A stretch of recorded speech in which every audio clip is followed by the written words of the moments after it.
Hello guys, welcome to my channel A. Medical Knowledge. Here we are going to discuss about the chapter number 5.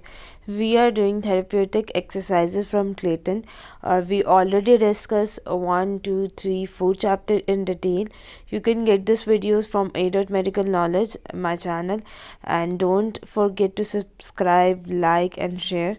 Now we are going to discuss about the chapter number 5, which is periphery joint mobilization and manipulation. Chapter को start करने से पहले मैं छोटा सा एक difference बताना चाहती हूँ जो आपको इस पूरे चैप्टर को समझने के लिए बहुत इंपॉर्टेंट है। सबसे पहले आता है mobilisation. What is mobilisation? Mobilisation हमारे पास होती ही क्या है? मोबिलाइजेशन वो एक ऐसी टेक्निक है जो हमारे पास क्या है, पेशेंट के कंट्रोल में। ठीक है, आप किसी भी जॉइंट को पेशेंट के मोबिलाइज करें वो उसके कंट्रोल में। इसे हम कहेंगे कि स्किल्ड, एक मैनुअल और इम्प्रूव एसेसरी मूवमेंट और कंट्रोल ऑफ द पेशेंट है। चार बातें आपने हमेशा जब भी मोबिलाइजेशन की बात करनी है आपने याद रखना है कि ये एक स्किल्ड है, एक मैनुअल टेक्निक है जो इम्प्रूव करे हमारी एसेसरी मूवमेंट, जॉइंट की सरफेस पे जो मूवमेंट हो रही है और कंट्रोल ऑफ द पेशेंट है। दूसरा हमारे पास आता है मैन्युपुलेशन। मैन्युपुलेशन जो होता है यहाँ पे ये कंट्रोल नहीं पेशेंट के होता है, ये हम मोस्टली एनेस्थीसिया दे के कर रहे होते हैं। ठीक है, और इसमें क्या होता है कि आप हाई वेलोसिटी का थ्रेशोल्ड देते हैं, स्मॉल एम्पलीट्यूड का भी दे देते हैं, और ये भी क्या है हमारे पास, इसे हम दूसरा इसका नाम क्या कहते हैं, high threshold movement. High threshold movement जिसमें फ्रीक्वेंसी भी हाई है और एम्पलीट्यूड भी हाई है। पेशेंट के कंट्रोल में जब हो जाती तब पेशेंट को पता लगता है कि कुछ हुआ है मेरे साथ। ठीक है, देन अगर हम किताब को देखें तो जॉइंट मोबिलाइजेशन एक मैनुअल थेरेपी टेक्निक है जो मॉड्यूलेट कर रहा है हमारे पेन को, ट्रीट कर रहा है जॉइंट की इम्पेयरमेंट और रेंज ऑफ मोशन को बेहतर कर रहा है। अब वो जो है क्यों जॉइंट के अंदर मसला आया, कोई भी पेन थी, कोई भी मसल कार्डनिंग थी, जॉइंट के अंदर फ्यूजन होगी, कॉन्ट्रैक्शन डेवलप हो गया, एडिशन होगी जिसकी वजह से जॉइंट का मोशन कम हुई, तो हमने जो है पेन को मॉड्यूलेट और इसके ट्रीटमेंट के लिए मोबिलाइजेशन की कॉजेज़ आ गई। इसमें मोबिलाइजेशन में हम स्ट्रेचिंग टेक्निक से ये डिफ़र कर रहा होता है। ठीक है, पैसिव सेल्फ स्ट्रेचिंग भी कर रहे होते हैं। स्ट्रेचिंग जो होती है वो मोस्टली हम तब कह रहे होते हैं कि पेशेंट करे जब उसके अंदर रिस्ट्रक्टिव कैप्सुलर टिश्यू में रेप्लिकेशन नॉर्मल ना हो, नॉर्मल जॉइंट की तरह उसका मैकेनिज्म ना हो, मतलब नॉर्मल कंप्रेशन हो उसमें। ठीक है, तो स्ट्रेस या आर्टिकुलर कार्टिलेज की वजह से। अब मोबिलाइजेशन जो होती है ये परफॉर्म जो होता है थेरेपिस्ट कर रहा होता है, ये पैसिव स्किल्ड जॉइंट टेक्निक है। अभी मैंने बताया यही नहीं कि हर कोई उठ के कर ले, ये स्किल्ड है। स्किल्ड कब आती है? प्रैक्टिस से आती है। ठीक है, because the mobilisation less aggressive coronation and manipulation high velocity technique है। ठीक है, टिपिकली मैन्युपुलेशन कह रहे थे जिसमें हम वेलोसिटी बहुत ज़्यादा हाई दे रहे हैं। ठीक है, इसके बाद हमारे पास आ जाता है कि इसमें आपने ये वाले जो पैराग्राफ है this is not as such important. जो इसमें इम्पॉर्टेंट बात है आई विल टेल यू कि यहाँ पे क्या आ रही है कि जो मैनिपुलेशन है, अब तो एजुकेशन लेवल उसने कहा कि बढ़ गया है, तो हम एक शार्प जर्क मूवमेंट देने की बजाय हम स्मॉल एम्पलीट्यूड में दे रहे होते हैं। पेशेंट की इंटेंसिटी पे भी डिपेंड करता है और स्किल तरीके से दे रहे होते हैं। ठीक है, आपको फिर उसने बताया कि एनाटमी, ऑर्थोकाइनेमेटिक, पैथोलॉजी, न्यूरोमस्कुलर, कोई भी मोबिलाइजेशन मैनिपुलेशन करने से आपको जॉइंट की एनाटमी पता होना ज़रूरी है। ये नहीं कि बस वैसे शुरू हो गए, तो दिस इज़ नॉट इम्पॉर्टेंट कि आपने अच्छे से करना है। ठीक है, आपको एक पता हो एक क्या आप करने लगे हैं और क्यों करने लगे हैं। अब प्रिंसिपल आता है जॉइंट के मोबिलाइजेशन और मैनिपुलेशन के क्या क्या प्रिंसिपल होते हैं। सबसे पहले मोबिलाइजेशन की एक पहले पेज पे डेफिनेशन जो मैंने मार्क की हुई है, दूसरी इस पेज पे कि ये स्किल मैनुअल टेक्निक है जो अप्लाई कर रहा है जॉइंट पे या रिलेटेड सॉफ्ट टिश्यू पे, जो कि हमारे पास क्या है जिसकी हम स्पीड और एम्पलीट्यूड कम कर सकते हैं। पेशेंट कह रहा है मुझे पेन हो रहा है तो आप यू कैन स्टॉप इट। ठीक है, और एसेसरी मोशन भी कर रहा होता है। ठीक है, स्मॉल एम्पलीट्यूड में फ्यूज वेलोसिटी, लार्ज एम्पलीट्यूड में भी दे सकते हैं, डिपेंड करता है। अब ये जो है मैन्युपुलेशन आ गई। मैन्युपुलेशन अभी बताया कि ये क्या है हमारे पास हाई वेलोसिटी में एकदम टक की आवाज़ आती है, जो कड़ाके निकालना जिसे हम कह रहे होते हैं, वो टाइप की जो कर रहे होते हैं ना, एकदम हाई वेलोसिटी से दे रहे होते हैं और छोटे ड्यूरेशन के लिए दे रहे होते हैं। ये तब हम परफॉर्म करते हैं जहाँ पे हमारे पैथोलॉजिकल लिमिट आ रही हो जॉइंट में, या पोजीशन के रिलेशनशिप या कोई भी स्नैप के एडिशन वगैरह हो जाए और जॉइंट के रिसेप्टर को हमने स्टिमुलेट करना हो, तब हम कर रहे होते हैं मैन्युपुलेशन। सेल्फ मोबिलाइजेशन जो होती है सेल्फ स्ट्रेचिंग टेक्निक होती है जो स्पेसिफिकली यूज़ कर रहा होता है जॉइंट को ट्रैक्शन ग्लाइड करने के लिए। Force of caption mobilisation with the movement का मतलब ये हो रहा है, ये एप्लीकेशन होती है sustain accessory mobilisation apply by therapist, active physiological movement and movement of end and range applied by the patient जो हो रही होती है वो हमारे पास mobilisation within the movement हो रही है कि आप मोबिलाइज कर रहे हैं मूवमेंट के दौरान, ठीक है। और ये क्या है, ये सस्टेन एसेसरी मोबिलाइजेशन है जो थेरेपिस्ट अप्लाई कर रहा है, जिसमें फिजियोलॉजी मूवमेंट हो रही है and range applied by the patient. और ये किसने दी थी, सबसे इंपॉर्टेंट बात आती है कि ब्रेन मोलिगन ने दी थी, ये न्यूजीलैंड में उसने ये टेक्निक बताई थी कि मोबिलाइजेशन विद द मूवमेंट। अब आती है फिजियोलॉजिकल मूवमेंट। अब फिजियोलॉजिकल मूवमेंट जो होती है ना, दो मूवमेंट हमारी बॉडी में हो रही होती है, एक हो रही होती है फिजियोलॉजिकल मूवमेंट हो रही होती है, दूसरी हमारे पास हो रही होती है एसेसरी मूवमेंट। अब फिजियोलॉजिकल मूवमेंट जो होती है ना, वो हमारे पास जो आती है वो हमारे पास आती है, इसको हम कहते हैं एप्लीकेशन ऑफ फोर्स भी इसे कह रहे होते हैं फिजियोलॉजिकल मूवमेंट को। अगर हम बुक में देखें तो देखें, जो हम वॉलेंट्री कंट्रोल पेशेंट को कह रहे हैं कि अपने फ्लेक्स करें आर्म को, आप एक्सटेंशन में लेके जाएं, आप डक्शन करें, this is all is a physiological movement which we can see, ठीक है, वॉलेंट्री कंट्रोल है।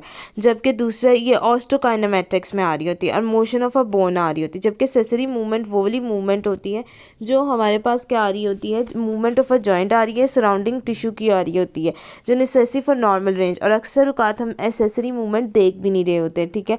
जब भी हमारे पास फिजियोलॉजिकल मूवमेंट आएगा तो आपने हमेशा याद रखना है कि मूवमेंट भी इसे कहते हैं और एप्लीकेशन ऑफ फोर्सेस भी कह रहे होते हैं, ठीक होगा। और हमेशा फिजियोलॉजिकल मूवमेंट जो होती है वो ऑस्टियोकाइनेमेटिक्स से डील करती है। ऑस्टियो का मतलब ही क्या होता है, बोन। हमेशा जहाँ पे भी ऑस्टियो का मतलब है related to bone, kinematic forces जितनी लग रही है उसके साथ जो डील करिए। जबकि दूसरी तरफ हमारे पास जो आता है, अगर आप देखें काइनेमेटिक्स, दूसरा एक होता है ना ऑस्टोकाइनेमेटिक, दूसरी हमारे पास जो आती है वो आर्थो आती है, ठीक है। आर्थो काइनेमेटिक्स जो आ रही होती है इसको हम कहते हैं कि ये जॉइंट से रिलेटेड है। आर्थो का मतलब ही जॉइंट होता है, काइनेमेटिक फोर्सेस जो अप्लाइड हो रही हैं, ठीक है। ये चीज़ें आपने याद रखनी है कि ये क्या क्या आ रही हैं और ये किस तरह है, ठीक है। अब हमारे पास आ जाता है कि एसेसरी मूवमेंट्स होती कौन कौन सी। एक होती है कंपोनेंट मोशन, दूसरी होती है जॉइंट प्लेट, ठीक है। अब कंपोनेंट मूवमेंट्स जो होती है ये भी हमारे पास not in the voluntary control होती है, जैसे कि वी ऑलरेडी डिस्कस कि हमारे पास वॉलेंट्री कंट्रोल में नहीं है। फॉर एग्जांपल आपने यूज़ किया कि आप अपना अपवर्ड रोटेशन करें स्कैपुला की, तो उसके साथ ही रोटेशन हमारी किसकी होगी, क्लेविकल की। तो शोल्डर को आप फ्लेक्स करेंगे तो कभी भी आप ये नहीं कह सकते कि मेरा स्कैपुला मूव कर रहा है और जो है वो क्लेविकल नहीं मूव करेगी। अभी आप जाके आगे प्रैक्टिकल में देखेंगे कि क्लेविकल को मोबिलाइज कैसे करते हैं, ठीक है। नॉट से पकड़ के वो अपवर्ड और डाउनवर्ड मूवमेंट कर रहे होते हैं। जब भी आपका स्कैपुला फॉर एग्जांपल ये क्लेविकल लगी है, जब भी आपने शोल्डर को फ्लेक्स करना है या एक्सटेंड करना है तो आपके क्लेविकल पे भी आप कभी फील भी करके देखें, वहाँ पे भी मूवमेंट होगी। तो ये कंपोनेंट मूवमेंट है। आप ये नहीं कि क्लेविकल पे हाथ रख के स्कैपुला को मूव करना चाहें, तो ऐसा नहीं हो सकता, जो हमारे कंट्रोल में नहीं है वही हम कह रहे हैं एसेसरी मूवमेंट है। देन उसके बाद हमारे पास आ जाता है joint play movement. Joint play movement जो होती है ये मोस्टली अकर हो रही होती है बिटवीन द जॉइंट सर्फेस, ठीक है। जॉइंट के कैप्सूल के अंदर के वो बोन को अलाउ करे कि मूवमेंट कर सके, ठीक है। इसे हम कहते हैं जॉइंट प्ले मूवमेंट, जिसमें स्लाइडिंग, कंप्रेशन, रोलिंग, स्पिनिंग आ जाती है, जो आगे जाके हम डिस्कस करेंगे। रेस्टिंग पोजीशन आती है जिसे ओपन पैक पोजीशन कहती है। अब यहाँ पे हम दो इंपॉर्टेंट टर्म डिस्कस कर लेते हैं कि ओपन पैक हमारे पास क्या होता है और क्लोज पैक क्या होता है। ओपन पैक पोजीशन आपने हमेशा याद रखनी है कि जहाँ पे आपका डिस्टल सेगमेंट है ना वो फ्री है। पहले ओपन बैक को डिस्कस करते हैं। डिस्टल फ्री है आपका एंड। फॉर एग्जांपल आपने एक बंदे को कहा कि वो चेयर पे बैठे और अपनी जो है क्वाड्रिसेप की स्ट्रेचिंग करे, और अपनी क्वाड्रिसेप चेयर भी होती है मोस्टली, अपने क्वाड्रिसेप को अपनी टांग को ऊपर नीचे मूव करे, ठीक है। आपने इसे कहा कि आप अपनी टांग को ऊपर नीचे मूव करें, क्वाड्रिसेप की चेयर पे बैठ के स्ट्रेचिंग करें, जबकि डिस्टल एंड जो है वो उसका फ्री है।